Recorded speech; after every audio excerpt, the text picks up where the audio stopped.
आता पाहूया top 9 news. सुरुवातीला मोठ्या राजकीय घडामोडी।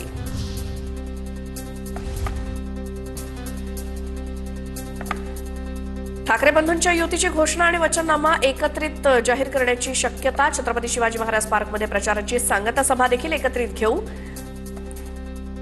आणि ही सभा एकत्रित घेऊन हे बंधू एकत्रित शक्ती प्रदर्शन करणार।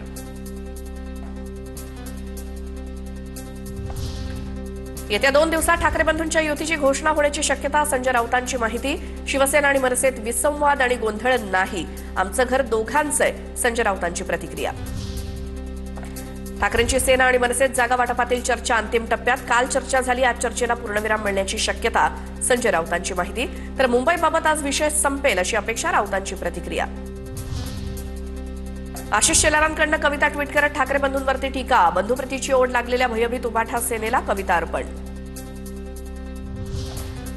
महायुतीच्या पहिल्याच फेरीत 142 जागांचा तिढा सुटला। शिवसेनेला 52 तर भाजपच्या वाट्याला 90 जागा। खात्रीलायक सूत्रांची माहिती। उरलेल्या सुमारे 85 जागांवर गुरुवारी विस्तृत चर्चा होणार। शिवसेनेकडून 125 जागांसाठी आग्रह।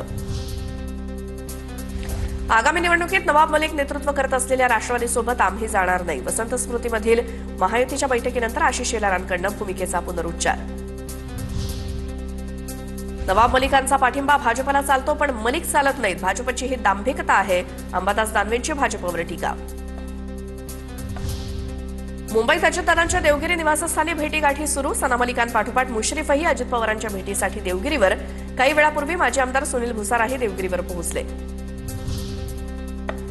पृथ्वीराज चव्हाण आंतरराष्ट्रीय विषयांमध्ये तज्ज्ञ व्यक्ती आहेत, चव्हाणांनी दिलेली माहिती योग्य। 19 तारखेला काहीतरी गौप्यस्फोट होणार हे नक्की।